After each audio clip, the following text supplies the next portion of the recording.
ਸਤਿ ਸ਼੍ਰੀ ਅਕਾਲ। ਤੁਸੀਂ ਦੇਖ ਰਹੇ ਹੋ ਪੰਜਾਬ ਮੇਲ USA TV। ਮੈਂ ਹਾਂ ਵਰੁਣ ਕੌਰ ਮਾਨ। ਖਬਰਾਂ ਦੇ ਬੁਲੇਟਿਨ ਵਿੱਚ ਤੁਹਾਡਾ ਸਵਾਗਤ। ਖਬਰਾਂ ਦੇ ਬੁਲੇਟਿਨ ਦੇ sponsor real estate broker Mohan Cheema. Real estate ਦੀ ਦੁਨੀਆ 'ਚ ਮੰਨਿਆ ਪ੍ਰਮੰਨਿਆ ਨਾਮ। ਪੇਸ਼ ਨੇ ਪਹਿਲਾਂ ਚੋਣਵੀਆਂ ਖਬਰਾਂ। ਕੈਨੇਡਾ ਦੀ ਆਪਣੇ ਨਾਗਰਿਕਾਂ ਨੂੰ ਵੱਡੀ ਰਾਹਤ। ਅੰਤਰਰਾਸ਼ਟਰੀ ਯਾਤਰਾ ਲਈ ਐਡਵਾਈਜ਼ਰੀ ਹਟਾਈ। ਪ੍ਰਵਾਸੀ ਭਾਰਤੀਆਂ ਲਈ ਪੰਜਾਬ ਸਰਕਾਰ ਨੇ ਲਿਆ ਵੱਡਾ ਫੈਸਲਾ। थाईलैंड ने कैनेडा अमेरिका सने 46 देशों के यात्रियों ਲਈ खत्म किया क्वारंटाइन नियम। सिंगापुर ने यात्रा पाबंदियों विच दित्ती ढिल। भारत ते पाकिस्तान समेत कई देशों के यात्रियों ਲਈ खोले दरवाजे। अमेरिका उप राष्ट्रपति कमला हैरिस अगले महीने करनगे फ्रांस का दौरा। कैलीफोर्निया ने प्रवासियों की कोरोना जांच और टीकाकरण करने लई दिता कंट्रैक्ट। ते हुण इन्हां खबरां दा विस्तार।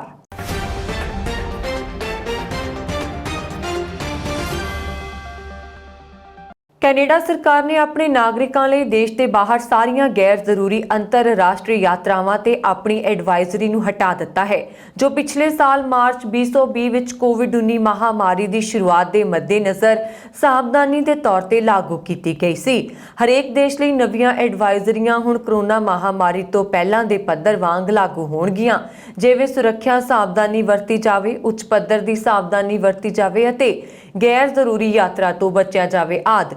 वीरवार नूं वापस लई गई एडवाइजरी सरकार की यात्रा सलाह अते सलाहकार वैबसाइट ते देखी जा सकती है। हालांकि सारियां क्रूज यात्रावां लई एक व्यापक एडवाइजरी उसे तरह जारी है। उत्थे ही सरकार ने दिल्ली हाईवे अड्डे ते स्थित एक लैब तो डिपार्चर के 18 घंटे के अंदर नैगेटिव RT-PCR टेस्ट रिजल्ट हासिल करने की जरूरत नूं बरकरार रखा है।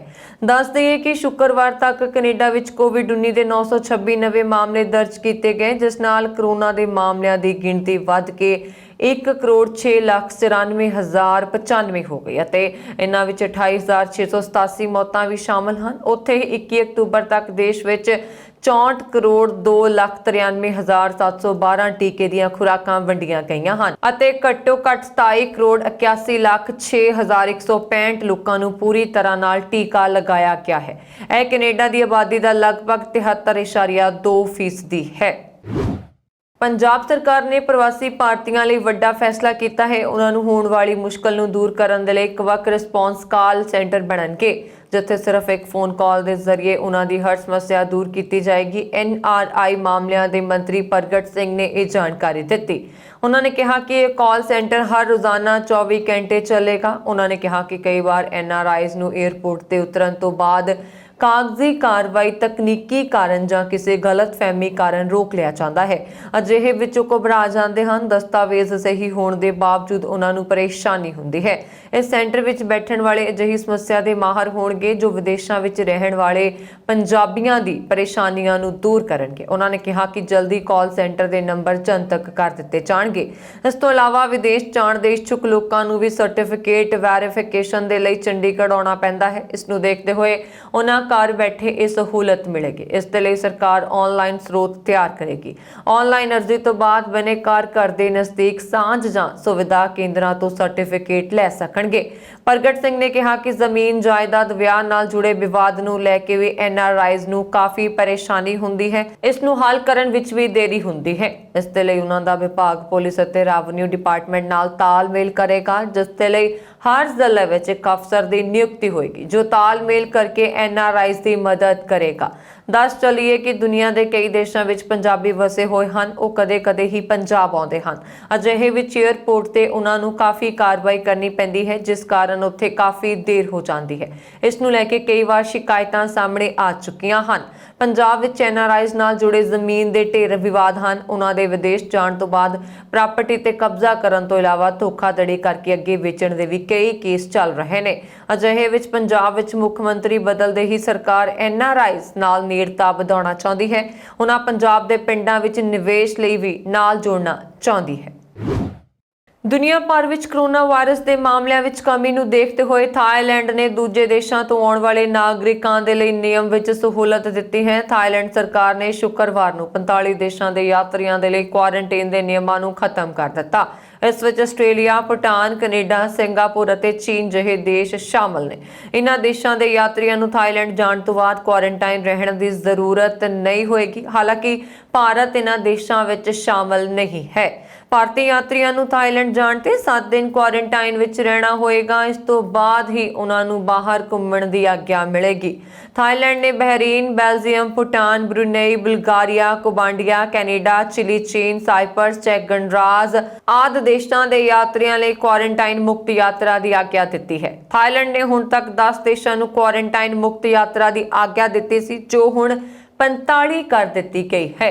ਕੋਰੋਨਾ ਦੇ ਚਲਦਿਆਂ ਮੁਸ਼ਕਲ ਦੌਰ ਵਿੱਚੋਂ ਲੰਘ ਰਹੇ ਦੇਸ਼ ਦੇ ਟੂਰਿਜ਼ਮ ਸੈਕਟਰ ਨੂੰ ਮਜ਼ਬੂਤੀ ਦੇਣ ਲਈ ਇਹ ਫੈਸਲਾ ਕੀਤਾ ਗਿਆ। ਕੁਆਰੰਟਾਈਨ ਮੁਕਤ ਯਾਤਰਾ ਦੇ ਇਹ ਨਿਯਮ ਨਵੰਬਰ ਤੋਂ ਲਾਗੂ ਹੋਣਗੇ। ਸਿੰਗਾਪੁਰ ਨੇ ਭਾਰਤ ਤੇ 5 ਹੋਰ ਦੱਖਣ ਪੂਰਬੀ ਏਸ਼ੀਆਈ ਦੇਸ਼ਾਂ ਨੂੰ ਯਾਤਰਾ ਪਾਬੰਦੀ ਸੂਚੀ ਵਿੱਚੋਂ ਹਟਾ ਦਿੱਤਾ ਹੈ। ਪਿਛਲੇ 14 ਦਿਨਾਂ ਵਿੱਚ ਭਾਰਤ, ਬੰਗਲਾਦੇਸ਼, ਮਿਆਂਮਾਰ, ਨੇਪਾਲ, ਪਾਕਿਸਤਾਨ ਤੇ ਸ੍ਰੀਲੰਕਾ ਦੀ ਯਾਤਰਾ ਕਰਨ ਵਾਲੇ ਲੋਕਾਂ ਨੂੰ ਬੁੱਧਵਾਰ ਤੋਂ ਸਿੰਗਾਪੁਰ ਵਿੱਚ ਐਂਟਰੀ ਕਰਨ ਜਾਂ ਇੱਥੇ ਆਉਣ ਜਾਣ ਦੀ ਆਗਿਆ ਹੋਏਗੀ। ਸਿਹਤ ਮੰਤਰਾਲੇ ਦੀ ਇਹ ਜਾਣਕਾਰੀ ਦਿੱਤੀ। ਮੰਤਰਾਲੇ ਨੇ ਕਿਹਾ ਕਿ ਇਹਨਾਂ ਦੇਸ਼ਾਂ ਤੋਂ ਆਉਣ ਵਾਲੇ ਯਾਤਰੀਆਂ ਨੂੰ ਸਰਹੱਦ ਤੇ ਸਖਤ ਨਿਯਮਾਂ ਦੀ ਪਾਲਣਾ ਕਰਨੀ ਪਏਗੀ। 10 ਦਿਨਾਂ ਤੱਕ ਹੋਮ ਸਟੇ ਵਿੱਚ ਰਹਿਣਾ ਵੀ ਸ਼ਾਮਲ ਹੈ। ਅਮਰੀਕਾ ਦੀ ਉਪ ਰਾਸ਼ਟਰਪਤੀ ਕਮਲਾ ਹੈਰਿਸ ਅਗਲੇ ਮਹੀਨੇ ਫਰਾਂਸ ਦੇ ਰਾਸ਼ਟਰਪਤੀ ਇਮੈਨੂਅਲ ਮੈਕਰੋਨ ਨਾਲ ਗੱਲਬਾਤ ਕਰਨ ਲਈ ਪੈਰਿਸ ਜਾਣਗੇ। ਵਾਈਟ ਹਾਊਸ ਨੇ ਹੈਰਿਸ ਦੇ ਫਰਾਂਸ ਦੌਰੇ ਦੀ ਘੋਸ਼ਣਾ ਕਰਦਿਆਂ ਦੱਸਿਆ ਕਿ ਰਾਸ਼ਟਰਪਤੀ ਜੋ ਬਾਈਡਨ ਅਤੇ ਮੈਕਰੋਨ ਨੇ ਸ਼ੁੱਕਰਵਾਰ ਨੂੰ ਫੋਨ ਤੇ ਗੱਲਬਾਤ ਵੀ ਕੀਤੀ ਹੈ। ਇਸ ਤੋਂ ਇਲਾਵਾ ਦੋਵੇਂ ਦੇਸ਼ਾਂ ਦੇ ਰਾਸ਼ਟਰਪਤੀਆਂ ਦੀ ਇਸ ਮਹੀਨੇ ਦੇ ਅੰਤ ਵਿੱਚ ਰੋਮ ਵਿੱਚ ਮੁਲਾਕਾਤ ਹੋਣ ਵਾਲੀ ਹੈ। ਮੈਕਰੋਨ ਨਾਲ ਮੁਲਾਕਾਤ ਤੋਂ ਇਲਾਵਾ ਹੈਰਿਸ 11 ਨਵੰਬਰ ਨੂੰ ਸਾਲਾਨਾ ਪੈਰਿਸ ਪੀਸ ਫੋਰਮ ਵਿਖੇ ਭਾਸ਼ਣ ਦੇਣਗੇ ਅਤੇ ਅਗਲੇ ਦਿਨ ਲੀਬੀਆ ਬਾਰੇ ਪੈਰਿਸ ਕਾਨਫਰੰਸ ਵਿੱਚ ਹਿੱਸਾ ਲੈਣਗੇ। ਇਸ ਦੌਰੇ ਲਈ ਉਹਨਾਂ ਦੇ ਪਤੀ ਡਗਜ਼ ਐਮਵੋ ਵੀ ਨਾਲ ਹੋਣਗੇ। ਇਹ ਮੁਲਾਕਾਤ ਬਾਈਡਨ ਪ੍ਰਸ਼ਾਸਨ ਦੁਆਰਾ ਫਰਾਂਸ ਨਾਲ ਆਪਣੇ ਸੰਬੰਧਾਂ ਨੂੰ ਸੁਖਾਵੇਂ ਕਰਨ ਦੀ ਕੋਸ਼ਿਸ਼ ਦੇ ਵਿਚਕਾਰ ਆਈ ਹੈ, ਜੋ ਪਿਛਲੇ ਮਹੀਨੇ ਆਸਟ੍ਰੇਲੀਆ ਨੂੰ ਪਰਮਾਣੂ ਐਨਰਜੀ ਨਾਲ ਚੱਲਣ ਵਾਲੀਆਂ ਪਣਡੁੱਬੀਆਂ ਵੇਚਣ ਲਈ ਐਲਾਨੇ ਗਏ US ਸਮਝੌਤੇ ਦੁਆਰਾ ਤਣਾਅਪੂਰਨ ਹੋ ਗਏ ਸਨ। ਹੈਰਿਸ ਦੇ ਸੀਨੀਅਰ ਸਲਾਹਕਾਰ ਸਿਮੋਨ ਸੈਂਡਰਸ ਅਨੁਸਾਰ ਉਹ ਵਿਸ਼ਵ ਸ਼ਾਂਤੀ ਅਤੇ ਸੁਰੱਖਿਆ ਲਈ ਸੰਬੰਧਾਂ ਦੇ ਮਹੱਤਵ ਬਾਰੇ ਚਰਚਾ ਕਰਨਗੇ ਅਤੇ ਕੋਵਿਡ-19 ਬਾਰੇ ਵਿਚਾਰ ਵਟਾਂਦਰੇ ਵੀ ਮੁਲਾਕਾਤ ਦੌਰਾਨ ਕੀਤੇ ਜਾਣਗੇ। ਕੈਲੀਫੋਰਨੀਆ ਸਟੇਟ ਦੁਆਰਾ ਕੋਰੋਨਾ ਵਾਇਰਸ ਦੀ ਲਾਗ ਨੂੰ ਫੈਲਣ ਤੋਂ ਰੋਕਣ ਲਈ ਸੰਭਵ ਯਤਨ ਕੀਤੇ ਜਾ ਰਹੇ ਹਨ। ਇਸ ਤਹਿਤ ਕੈਲੀਫੋਰਨੀਆ ਦੇ ਗਵਰਨਰ ਗੇਵਨ ਨਿਊਸਮ ਨੇ ਕੈਲੀਫੋਰਨੀਆ ਦੀ ਸਰਹੱਦ ਪਾਰ ਕਰਨ ਵਾਲੇ ਪ੍ਰਵਾਸੀਆਂ ਦੀ ਕੋਵਿਡ ਸਕਰੀਨ ਟੈਸਟ ਅਤੇ ਟੀਕਾਕਰਨ ਲਈ ਸਲੀਵਾਨ ਲੈਂਡ ਸਰਵਿਸਿਜ਼ ਕੰਪਨੀ ਨੂੰ ਕੰਟਰੈਕਟ ਦਿੱਤਾ ਹੈ। ਇਹ ਕੰਪਨੀ ਜੋ ਕਿ ਗੈਲਵੇਸਟਨ ਟੈਕਸਾਸ ਵਿੱਚ ਸਥਿਤ ਹੈ ਨੂੰ ਕੈਲੀਫੋਰਨੀਆ ਸਟੇਟ ਤੋਂ $350 ਮਿਲੀਅਨ ਦੇ ਮੁੱਲ ਦਾ ਬੋਲੀ ਰਹਿਤ ਇਕਰਾਰਨਾਮਾ ਮਿਲਿਆ ਹੈ। ਸਲੀਵਾਨ ਲੈਂਡ ਸਰਵਿਸਿਜ਼ ਕੰਪਨੀ ਉਹੀ ਕੰਪਨੀ ਹੈ ਜੋ ਕਿ ਸਾਬਕਾ ਰਾਸ਼ਟਰਪਤੀ ਡੋਨਾਲਡ ਟਰੰਪ ਨੇ ਦੱਖਣੀ ਸਰਹੱਦ ਤੇ ਵਿਵਾਦਪੂਰਨ ਸਰਹੱਦੀ ਕੰਧ ਬਣਾਉਣ ਲਈ ਨਿਯੁਕਤ ਕੀਤੀ ਸੀ। ਇੱਕ ਰਿਪੋਰਟ ਦੇ ਅਨੁਸਾਰ ਕੈਲੀਫੋਰਨੀਆ ਅਤੇ ਮੈਕਸੀਕੋ ਦੀ ਸਰਹੱਦ ਦੇ ਨਾਲ 5 ਸਥਾਨਾਂ ਤੇ ਇਸ ਕੰਪਨੀ ਦੇ ਸਟਾਫ ਨੇ ਲਗਭਗ 60,000 ਪ੍ਰਵਾਸੀਆਂ ਨੂੰ ਕੋਵਿਡ-19 ਨਾਲ ਸੰਬੰਧਿਤ ਸੇਵਾਵਾਂ ਦਿੱਤੀਆਂ ਹਨ। ਕੈਨੇਡਾ ਦੇ ਪਹਿਲੇ ਦਸਤਾਰਧਾਰੀ ਸਿੱਖ ਮੈਂਬਰ ਪਾਰਲੀਮੈਂਟ ਸਰਦਾਰ ਗੁਰਬਖਸ਼ ਸਿੰਘ ਮੱਲੀ ਨੂੰ ਵੱਖਰਾ ਸਨਮਾਨ ਦਿੱਤਾ ਜਾ ਰਿਹਾ ਹੈ। ਮਾਣਯੋਗ ਗੁਰਬਖਸ਼ ਸਿੰਘ ਮੱਲੀ ਦੇ ਨਾਮ ਉੱਤੇ ਬਰੈਂਪਟਨ ਵਿਖੇ ਇੱਕ ਪਾਰਕ ਦਾ ਨਾਮ ਰੱਖਿਆ ਜਾਵੇਗਾ। ਯਾਦ ਰਹੇ ਕਿ ਸਰਦਾਰ ਗੁਰਬਖਸ਼ ਸਿੰਘ ਮੱਲੀ ਭਾਰਤ ਤੋਂ ਬਾਹਰ ਕੈਨੇਡਾ ਵਿੱਚ ਪਹਿਲੇ ਦਸਤਾਰਧਾਰੀ ਸੰਸਦ ਮੈਂਬਰ ਬਣੇ ਸਨ।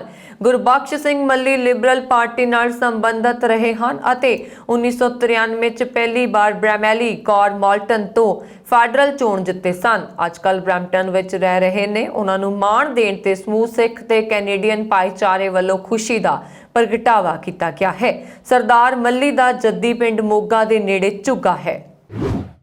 ਅਮਰੀਕਾ ਵਿੱਚ ਭਾਰਤੀ ਮੂਲ ਦੇ ਵਿਅਕਤੀ ਸਨਮਾਨਜਨਕ ਅਹੁਦਿਆਂ ਤੇ ਆਪਣੀਆਂ ਸੇਵਾਵਾਂ ਨਿਭਾ ਰਹੇ ਨੇ। ਇਸ ਲੜੀ ਤਹਿਤ ਭਾਰਤੀ ਮੂਲ ਦੀ ਨੀਰਾ ਟੰਡਨ ਵਾਈਟ ਹਾਊਸ ਵਿੱਚ ਇੱਕ ਮਹੱਤਵਪੂਰਨ ਭੂਮਿਕਾ ਨਿਭਾਏਗੀ। ਆਪਣੀ ਨਵੀਂ ਭੂਮਿਕਾ ਵਿੱਚ 51 ਸਾਲਾ ਨੀਰਾ ਵਾਈਟ ਹਾਊਸ ਦੀ ਸਟਾਫ ਸੈਕਟਰੀ ਵਜੋਂ ਕੰਮ ਕਰੇਗੀ। ਇਹ ਭੂਮਿਕਾ ਨੀਰਾ ਨੂੰ ਇਹ ਫੈਸਲਾ ਕਰਨ ਦੀ ਆਗਿਆ ਦੇਵੇਗੀ ਕਿ ਕੀ ਕਿਹੜੇ ਦਸਤਾਵੇਜ਼ ਅਤੇ ਬਾਰੀ ਕਮਿਊਨੀਕੇਸ਼ਨ ਰਾਸ਼ਟਰਪਤੀ ਬਾਈਡਨ ਤੱਕ ਪਹੁੰਚ ਸਕਦੇ ਹਨ। ਸਟਾਫ ਸੈਕਟਰੀ ਦੀ ਭੂਮਿਕਾ ਵਾਈਟ ਹਾਊਸ ਦੀ ਕੇਂਦਰੀ ਮਹੱਤਵਪੂਰਨ ਪ੍ਰਣਾਲੀ ਹੈ ਅਤੇ ਇਹ ਫੈਸਲਾ ਲੈਣ ਦੀ ਪ੍ਰਕਿਰਿਆ ਨੂੰ ਅੱਗੇ ਵਧਾਉਂਦੀ ਹੈ। ਨੀਰਾ ਕੋਲ ਪਾਲਿਸੀ ਅਤੇ ਮੈਨੇਜਮੈਂਟ ਵਿੱਚ 2 ਦਹਾਕਿਆਂ ਤੋਂ ਵੱਧ ਦਾ ਤਜਰਬਾ ਹੈ। ਘਰੇਲੂ, ਆਰਥਿਕ ਅਤੇ ਰਾਸ਼ਟਰੀ ਸੁਰੱਖਿਆ ਨੀਤੀ ਵਿੱਚ ਉਸ ਦਾ ਤਜਰਬਾ ਇਸ ਨਵੀਂ ਭੂਮਿਕਾ ਵਿੱਚ ਸੋਨੇ ਤੇ ਸੁਹਾਗਾ ਹੋਵੇਗਾ।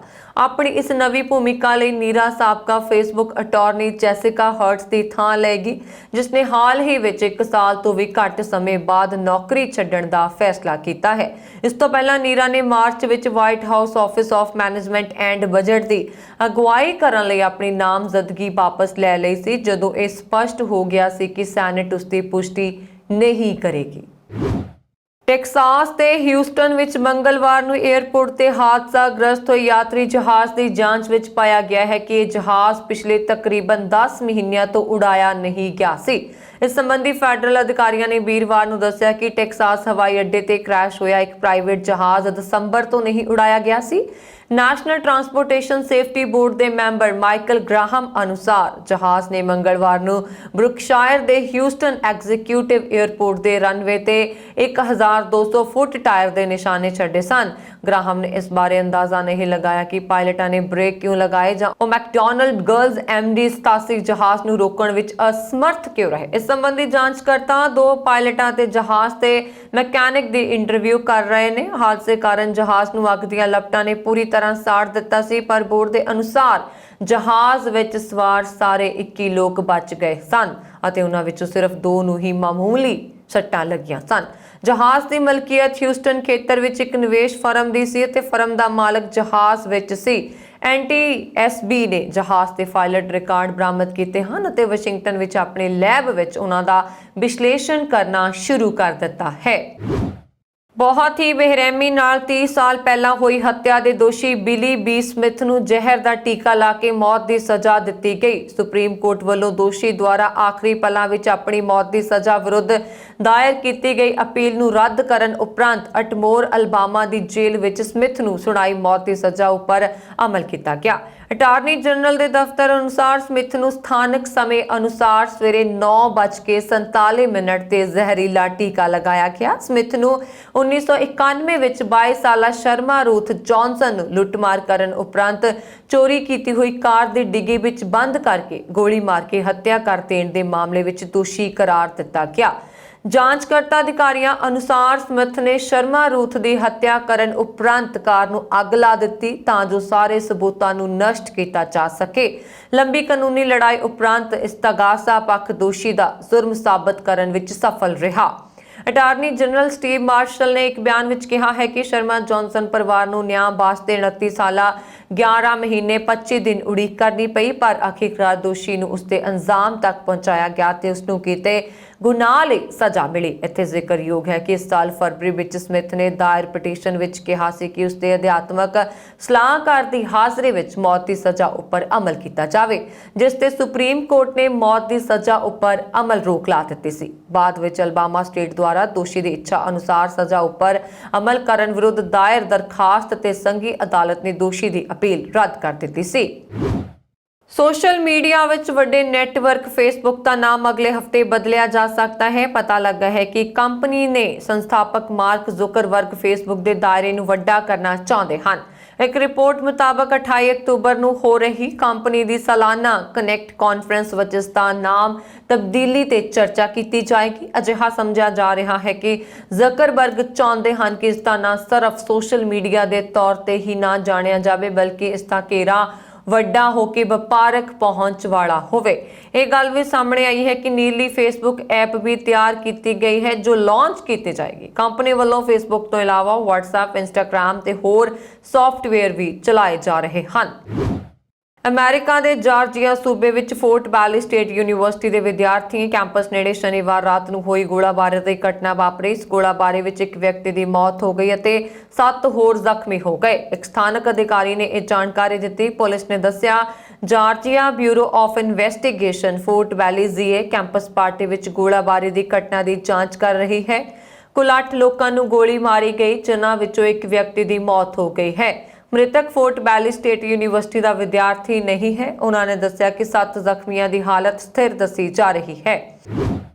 ਅਮਰੀਕਾ ਵਿੱਚ ਵਾਲਗ੍ਰੀਨਜ਼ ਬੂਟ ਅਲਾਇੰਸ ਨੇ ਸ਼ੁੱਕਰਵਾਰ ਨੂੰ ਜਾਣਕਾਰੀ ਦਿੰਦਿਆਂ ਦੱਸਿਆ ਕਿ ਇਸ ਦੇ ਅਮਰੀਕਾ ਵਿਚਲੇ ਸਟੋਰਾਂ ਨੇ ਦੇਸ਼ ਦੀਆਂ ਸਿਹਤ ਏਜੰਸੀਆਂ ਦੁਆਰਾ ਕੋਵਿਡ ਦੀਆਂ ਬੂਸਟਰ ਖੁਰਾਕਾਂ ਨੂੰ ਮਨਜ਼ੂਰੀ ਦੇਣ ਤੋਂ ਬਾਅਦ ਮੋਡਰਨਾ ਅਤੇ ਜੌਨਸਨ ਐਂਡ ਜੌਨਸਨ ਦੀਆਂ ਕੋਵਿਡ-19 ਬੂਸਟਰ ਖੁਰਾਕਾਂ ਲਗਾਉਣੀਆਂ ਸ਼ੁਰੂ ਕਰ ਦਿੱਤੀਆਂ ਹਨ।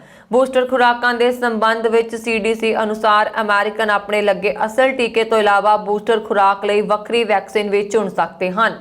US ਦੇ ਸਿਹਤ ਰੈਗੂਲੇਟਰਾਂ ਨੇ 18 ਸਾਲ ਅਤੇ ਇਸ ਤੋਂ ਬਾਅਦ ਉਮਰ ਦੇ ਬੱਚਿਆਂ ਲਈ J&J ਵੈਕਸੀਨ ਦੀ ਦੂਜੀ ਖੁਰਾਕ ਦੀ ਸਿਫਾਰਿਸ਼ ਕੀਤੀ ਹੈ, ਜਿਨ੍ਹਾਂ ਨੂੰ ਘੱਟੋ-ਘੱਟ 2 ਮਹੀਨੇ ਪਹਿਲਾਂ ਵੈਕਸੀਨ ਦੀ ਪਹਿਲੀ ਖੁਰਾਕ ਮਿਲੀ ਸੀ ਅਤੇ ਘੱਟੋ-ਘੱਟ 65 ਸਾਲ ਦੀ ਉਮਰ ਦੇ ਲੋਕਾਂ ਅਤੇ ਗੰਭੀਰ ਬਿਮਾਰੀ ਦੇ ਉੱਚ ਜੋਖਮ ਵਾਲੇ ਲੋਕਾਂ ਲਈ 2 ਖੁਰਾਕਾਂ ਦੇ ਘੱਟੋ-ਘੱਟ 6 ਮਹੀਨਿਆਂ ਬਾਅਦ ਮੋਡਰਨਾ ਦੇ ਟੀਕੇ ਦੀ ਤੀਜੀ ਖੁਰਾਕ ਦੀ ਸਿਫਾਰਿਸ਼ ਕੀਤੀ ਹੈ। CDC ਦੇ ਅਨੁਸਾਰ ਕਮਜ਼ੋਰ ਇਮਿਊਨਿਟੀ ਵਾਲੇ ਅਮਰੀਕੀਆਂ ਨੇ ਅਗਸਤ ਵਿੱਚ ਫਾਈਜ਼ਰ ਅਤੇ ਮੋਡਰਨਾ ਵੈਕਸੀਨ ਦੀ ਤੀਜੀ ਖੁਰਾਕ ਪ੍ਰਾਪਤ ਕਰਨੀ ਸ਼ੁਰੂ ਕੀਤੀ ਸੀ ਅਤੇ ਇਸ ਸਮੂਹ ਦੇ ਲਗਭਗ 11.6 ਮਿਲੀਅਨ ਲੋਕਾਂ ਨੇ ਟੀਕੇ ਦੀਆਂ ਬੂਸਟਰ ਖੁਰਾਕਾਂ ਪ੍ਰਾਪਤ ਕੀਤੀਆਂ ਹਨ।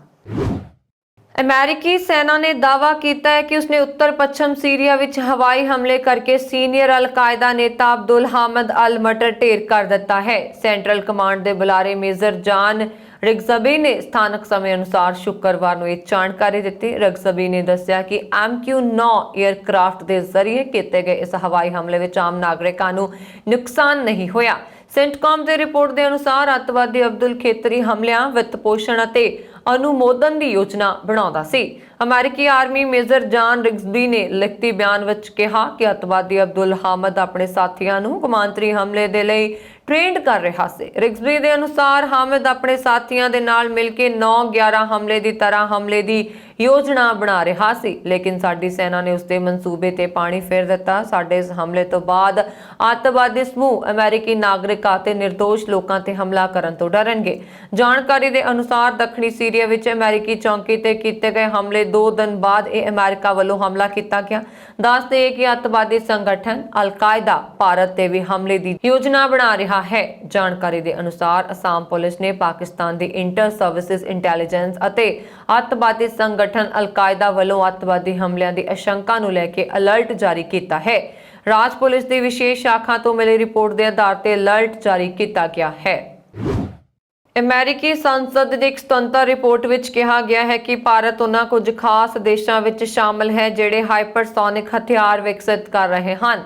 ਅਮਰੀਕੀ ਸੰਸਦ ਦੀ ਇਹ ਰਿਪੋਰਟ ਅਜਿਹੇ ਸਮੇਂ 'ਚ ਆਈ ਹੈ ਜਦੋਂ ਹਾਲੀਆ ਇੱਕ ਮੀਡੀਆ ਰਿਪੋਰਟ ਦਾ ਦਾਅਵਾ ਕੀਤਾ ਗਿਆ ਕਿ ਚੀਨ ਨੇ ਇੱਕ ਪਰਮਾਣੂ ਸਮਰੱਥ ਹਾਈਪਰਸੋਨਿਕ ਮਿਜ਼ਾਈਲ ਲਾਂਚ ਕੀਤੇ ਹੈ, ਜਿਸ ਨੇ ਆਪਣੇ ਟੀਚੇ ਤੋਂ ਅਸਫਲ ਹੋਣ ਤੋਂ ਪਹਿਲਾਂ ਪੂਰੀ ਧਰਤੀ ਦਾ ਚੱਕਰ ਲਗਾਇਆ ਸੀ। ਚੀਨ ਨੇ ਆਪਣੀ ਇਸ ਪ੍ਰੀਖਣ ਨਾਲ ਅਮਰੀਕੀ ਖੁਫੀਆ ਏਜੰਸੀਆਂ ਨੂੰ ਹੈਰਾਨ ਕਰ ਦਿੱਤਾ ਹੈ। ਸੁਤੰਤਰ ਕਾਂਗਰੈਸ਼ਨਲ ਰਿਸਰਚ ਸਰਵਿਸਿਜ਼ ਨੇ ਇਸ ਹਫ਼ਤੇ ਆਪਣੀ ਰਿਪੋਰਟ ਵਿੱਚ ਕਿਹਾ ਕਿ ਅਮਰੀਕਾ, ਰੂਸ ਤੇ ਚੀਨ ਦੇ ਸਭ ਤੋਂ ਆਧੁਨਿਕ ਹਾਈਪਰਸੋਨਿਕ ਹਥਿਆਰ ਪ੍ਰੋਗਰਾਮ ਹਨ, ਪਰ ਭਾਰਤ, ਆਸਟ੍ਰੇਲੀਆ, ਫਰਾਂਸ, ਜਰਮਨੀ ਤੇ ਜਾਪਾਨ ਸਮੇਤ ਕੁਝ ਹੋਰ ਦੇਸ਼ ਵੀ ਹਾਈਪਰਸੋਨਿਕ ਹਥਿਆਰ ਤਕਨੀਕ ਵਿਕਸਿਤ ਕਰ ਰਹੇ ਨੇ। CRS ਨੇ ਆਪਣੀ ਰਿਪੋਰਟ ਵਿੱਚ ਕਿਹਾ ਕਿ ਆਸਟ੍ਰੇਲੀਆ ਨੇ ਅਮਰੀਕਾ ਤੇ ਭਾਰਤ ਨੇ ਰੂਸ ਨਾਲ ਇਸ ਸੰਬੰਧ ਵਿੱਚ ਗੱਠਜੋੜ ਕੀਤਾ ਹੈ। ਰਿਪੋਰਟ ਮੁਤਾਬਕ ਭਾਰਤ ਨੇ ਮੈਕ-7 ਹਾਈਪਰਸੋਨਿਕ ਕਰੂਜ਼ ਮਿਸਾਈਲ ਬ੍ਰਹਮੋਸ 2 ਨੂੰ ਵਿਕਸਿਤ ਕਰਨ ਲਈ ਰੂਸ ਨਾਲ ਗੱਠਜੋੜ ਕੀਤਾ ਹੈ।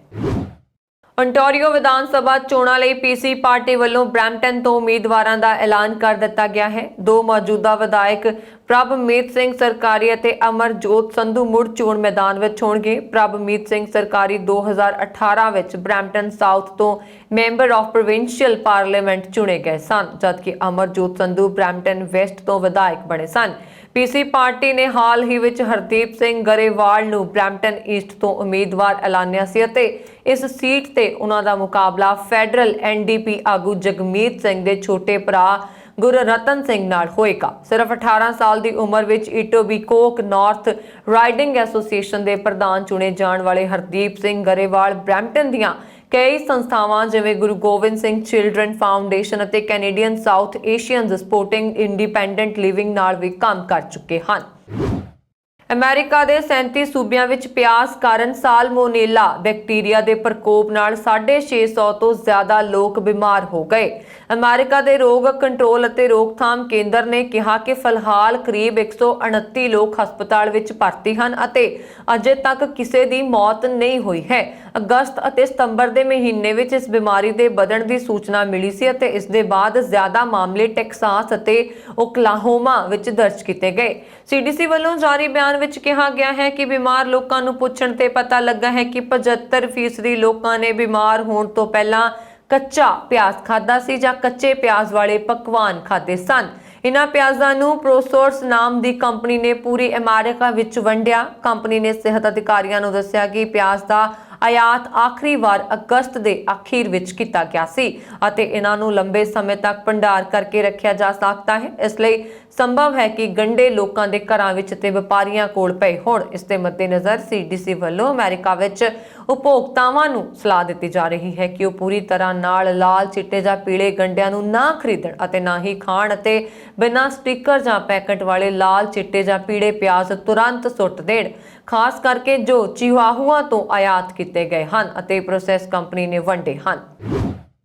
ਅਜਿਹੀਆਂ ਖਬਰਾਂ ਆਈਆਂ ਹਨ ਕਿ ਜੋ ਬਾਈਡਨ ਤੇ ਇਮਰਾਨ ਖਾਨ ਸਰਕਾਰ ਦੇ ਵਿੱਚ ਅਫਗਾਨਿਸਤਾਨ ਵਿੱਚ ਫੌਜੀ ਕਾਰਵਾਈਆਂ ਕਰਨ ਲਈ ਅਮਰੀਕਾ ਦੁਆਰਾ ਪਾਕਿਸਤਾਨ ਦੇ ਹਵਾਈ ਖੇਤਰ ਦੀ ਵਰਤੋਂ ਨੂੰ ਲੈ ਕੇ ਗੱਲਬਾਤ ਚੱਲ ਰਹੀ ਹੈ। ਹਾਲਾਂਕਿ ਪਾਕਿਸਤਾਨ ਨੇ ਇਸ ਰਿਪੋਰਟ ਤੋਂ ਇਨਕਾਰ ਕੀਤਾ ਹੈ। ਉਹਨਾਂ ਨੇ ਕਿਹਾ ਕਿ ਦੋਵਾਂ ਦੇਸ਼ਾਂ ਵਿਚਾਲੇ ਲਗਾਤਾਰ ਗੱਲਬਾਤ ਹੋ ਰਹੀ ਹੈ। ਇਹ ਜਾਣਕਾਰੀ ਸਥਾਨਕ ਮੀਡੀਆ ਨੇ ਦਿੱਤੀ। ਪਾਕਿਸਤਾਨ ਸਰਕਾਰ ਦੇ ਬੁਲਾਰੇ ਅਸੀਮ ਇਫਤਾਖਰ ਅਹਿਮਦ ਨੇ ਕਿਹਾ ਕਿ ਅਫਗਾਨਿਸਤਾਨ ਵਿੱਚ ਫੌਜੀ ਤੇ ਖੂਫੀਆ ਕਾਰਵਾਈਆਂ ਨੂੰ ਅੰਜਾਮ ਦੇਣ ਲਈ ਅਮਰੀਕਾ ਦੁਆਰਾ ਪਾਕਿਸਤਾਨ ਦੇ ਹਵਾਈ ਖੇਤਰ ਦੀ ਵਰਤੋਂ ਲਈ ਇੱਕ ਸਮਝੌਤੇ ਨੂੰ ਰਸਮੀ ਬਣਾਉਣ ਵੱਲ ਇਸ਼ਾਰਾ ਕਰਨ ਵਾਲੀ ਨਵੀਂ ਖਬਰ ਰਿਪੋਰਟ ਬਾਰੇ ਮੀਡੀਆ ਦੇ ਸਵਾਲਾਂ ਦੇ ਜਵਾਬ ਵਿੱਚ ਪਾਕਿਸਤਾਨ ਸਰਕਾਰ ਦੇ ਬੁਲਾਰੇ ਆਸਿਮ ਇਫਤਾਖਰ ਅਹਿਮਦ ਨੇ ਕਿਹਾ ਕਿ ਅਜਿਹੀ ਕੋਈ ਸਮਝ ਨਹੀਂ ਹੈ।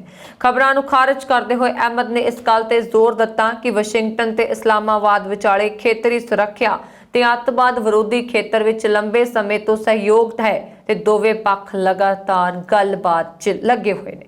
ਇਸ ਤੋਂ ਪਹਿਲਾਂ ਸ਼ੁੱਕਰਵਾਰ ਨੂੰ CNN ਨੇ 3 ਸੂਤਰਾਂ ਦਾ ਹਵਾਲਾ ਦਿੰਦੇ ਹੋਏ ਦੱਸਿਆ ਕਿ ਅਮਰੀਕੀ ਪ੍ਰਸ਼ਾਸਨ ਨੇ ਸੰਸਦ ਮੈਂਬਰਾਂ ਨੂੰ ਸੂਚਿਤ ਕੀਤਾ ਕਿ ਅਮਰੀਕੀ ਅਫਗਾਨਿਸਤਾਨ ਵਿੱਚ ਫੌਜੀ ਤੇ ਖੂਫੀਆ ਕਾਰਵਾਈਆਂ ਕਰਨ ਲਈ ਪਾਕਿਸਤਾਨ ਦੇ ਹਵਾਈ ਖੇਤਰ ਦੀ ਵਰਤੋਂ ਕਰ ਰਿਹਾ ਹੈ। CNN ਨੇ 3 ਵਿੱਚੋਂ ਇੱਕ ਸਰੋਤ ਦੇ ਹਵਾਲੇ ਨਾਲ ਕਿਹਾ ਕਿ ਇਸਲਾਮਾਬਾਦ ਨੇ ਆਪਣੇ ਅੱਤਵਾਦ ਵਿਰੋਧੀ ਯਤਨਾਂ ਵਿੱਚ ਸਹਾਇਤਾ ਦੇ ਬਦਲੇ ਇੱਕ ਸਮਝੌਤਾ ਪੱਤਰ ਤੇ ਦਸਤਖਤ ਕਰਨ ਦੀ ਇੱਛਾ ਜ਼ਾਹਿਰ ਕੀਤੀ ਹੈ। ਪੂਰਬੀ ਲੱਦਾਖ ਵਿੱਚ ਸਰਹੱਦ ਤੇ ਭਾਰਤ ਨਾਲ ਜਾਰੀ ਤਣਾਅ ਦਰਮਿਆਨ ਚੀਨ ਨੇ ਸਰਹੱਦੀ ਖੇਤਰਾਂ ਦੀ ਜ਼ਮੀਨ ਨੂੰ ਲੈ ਕੇ ਨਵਾਂ ਕਾਨੂੰਨ ਪਾਸ ਕੀਤਾ। ਮੁਲਕ ਨੇ ਕੌਮੀ ਵਿਧਾਨ ਮੰਡਲ ਨੇ ਕਿਹਾ ਕਿ ਚੀਨ ਦੀ ਪ੍ਰਭੂਸੱਤਾ ਤੇ ਪ੍ਰਦੇਸ਼ਿਕ ਅਖੰਡਤਾ ਪਵਿੱਤਰਤਾ ਤੇ ਅਟੁੱਟ ਹੈ। ਸਰਕਾਰੀ ਖਬਰ ਏਜੰਸੀ ਸਨੂਹਾ ਨੇ ਕਿਹਾ ਕਿ ਨੈਸ਼ਨਲ ਪੀਪਲਸ ਕਾਂਗਰਸ ਦੀ ਸਟੈਂਡਿੰਗ ਕਮੇਟੀ ਦੇ ਮੈਂਬਰਾਂ ਵੱਲੋਂ ਸ਼ਨੀਚਰਵਾਰ ਨੂੰ ਪਾਸ ਕੀਤਾ ਕਾਨੂੰਨ ਅਗਲੇ ਸਾਲ 1 ਜਨਵਰੀ ਤੋਂ ਅਮਲ ਵਿੱਚ ਆ ਜਾਵੇਗਾ। ਕਾਨੂੰਨ ਮੁਤਾਬਕ ਆਪਣੀ ਪ੍ਰਦੇਸ਼ਿਕ ਅਖੰਡਤਾ ਤੇ ਜ਼ਮੀਨੀ ਹੱਦਾਂ ਦੀ ਸੁਰੱਖਿਆ ਨੂੰ ਯਕੀਨੀ ਬਣਾਉਣ ਦੇ ਨਾਲ ਇਸ ਨੂੰ ਕਮਜ਼ੋਰ ਕਰਨ ਦੀ ਕਿਸੇ ਵੀ ਕੋਸ਼ਿਸ਼ ਦਾ ਚੀਨ ਵੱਲੋਂ ਜ਼ੋਰਦਾਰ ਢੰਗ ਟਾਕਰਾ ਕੀਤਾ ਜਾਏਗਾ। ਇਸ ਦੇ ਨਾਲ ਹੀ ਕਾਨੂੰਨ ਵਿੱਚ ਸਰਹੱਦਾਂ ਤੇ ਸੁਰੱਖਿਆ ਪ੍ਰਬੰਧਾਂ ਨੂੰ ਮਜ਼ਬੂਤ ਕਰਨ, ਸਰਹੱਦੀ ਖੇਤਰਾਂ ਵਿੱਚ ਆਰਥਿਕ ਤੇ ਸਮਾਜਿਕ ਵਿਕਾਸ ਲਈ ਹਮਾਇਤ, ਬੁਨਿਆਦੀ ਤੇ ਲੋਕ ਸੇਵਾਵਾਂ ਵਿੱਚ ਸੁਧਾਰ ਅਤੇ ਸਰਹੱਦੀ ਸੁਰੱਖਿਆ ਅਤੇ ਸਮਾਜਿਕ ਤੇ ਆਰਥਿਕ ਵਿਕਾਸ ਵਿੱਚ ਤਾਲਮੇਲ ਲਈ ਹਰ ਸੰਭਵ ਉਪਰਾਲੇ ਕਰਨ ਦੀ ਸ਼ਰਤ ਰੱਖੀ ਗਈ ਹੈ। ਇਸ ਸਨ ਹੁਣ ਤੱਕ ਦੀਆਂ ਖਬਰਾਂ। ਮੈਨੂੰ ਵਰੁਣ ਕੌਰ ਮਾਨ ਨੂੰ ਦਿਓ ਆਗਿਆ। ਹੋਰ ਖਬਰਾਂ ਦੇ ਲਈ ਸਾਡਾ YouTube ਚੈਨਲ ਪੰਜਾਬ ਮੇਲ USA TV ਜ਼ਰੂਰ ਸਬਸਕ੍ਰਾਈਬ ਕਰੋ। ਸਤਿ ਸ਼੍ਰੀ ਅਕਾਲ।